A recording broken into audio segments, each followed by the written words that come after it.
네, 안녕하십니까. 신지식인 정인태입니다. 전 국립한국복지대학교 특임교수를 역임했습니다. 며느리와 시아버지 형사 입건, 풍비박산 가정.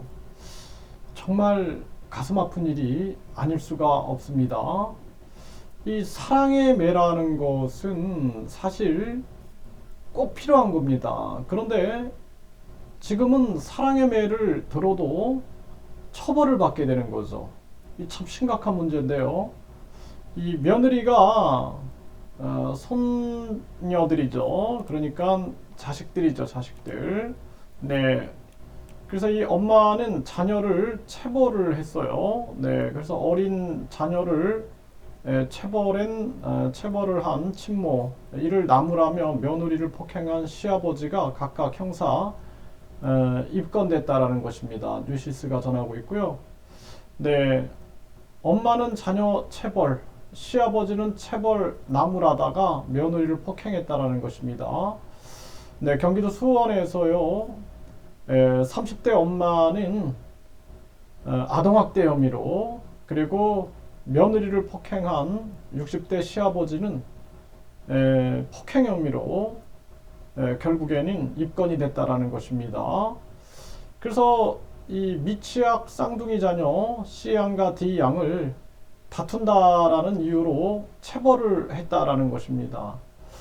그래서 이 모든 체벌을 다 이렇게 아동학대로 처벌을 하면은 부모가 사랑의 매도 못 드는 거예요. 사랑의 매. 이 사랑의 매, 사랑의 회초리가 사랑의 회초리를 들면은 부모 마음 찢어집니다. 가슴이 찢어져요. 네. 그리고 그걸 통해서 자녀들도 바르게 자라나는 부분이 있는 겁니다. 저도 어렸을 때 어머니한테 많이 회초리를 맞았는데 그것이 사랑의 매임을 알게 된다라는 것입니다. 네, 이게 굉장히 중요한 일이에요. 그런데 이걸 다 처벌해 버리는 거예요. 지금 이 사회가 가정을 다 무너뜨리고 있는 겁니다. 네, 이게 참 심각한 문제가 아닐 수가 없어요. 그래서 제가 이 사랑의 매, 사랑의 회초리를 금지하는 법안이 진행될 때 엄청난 반대를 했는데 도리어 저를 미친 사람으로 취급을 하는 걸 보면서 심각한 사회 문제다라는 생각을 많이 했습니다. 그리고 결국에는 네, 이 시아버지가 며느리가 자녀 체벌하는 것을 말리며 나무라는 과정에서 네, 며느리를 폭행한 혐의를 받는다라는 것입니다.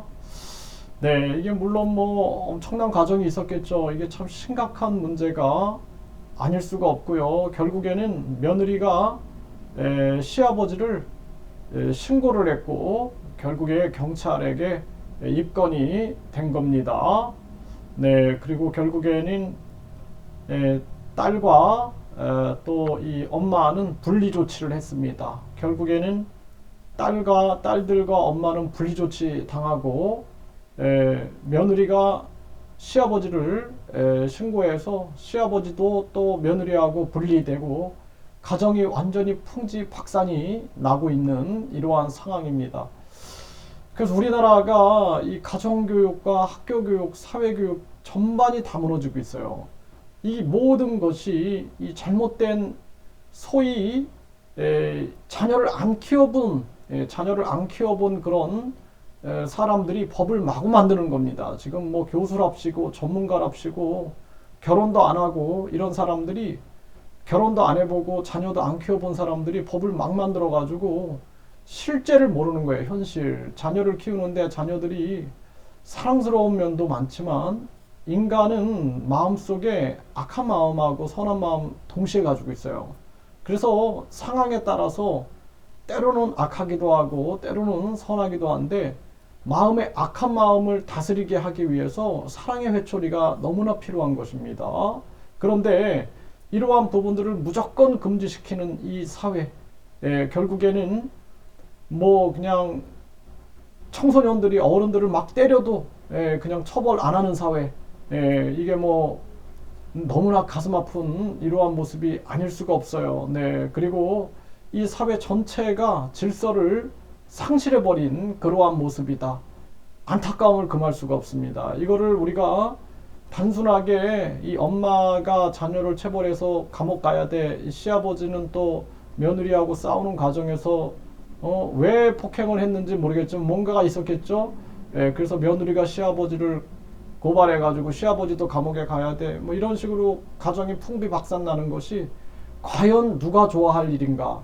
한번 생각해 보십시오. 대한민국을 망치려고 하는 세력들만 좋아하지, 이게 완전히 대한민국은 그래서 지금 비참한 고령화와 1인 가구화, 비혼, 비출산 이쪽으로 흘러가고 있는 겁니다. 가정이라는 것 자체가 무너지고 있는 거예요. 다 무너져서 가정이 의미가 없다라고 생각하는 보편적 사고가 퍼져나가고 있다. 가슴 아픈 일이 아닐 수가 없습니다.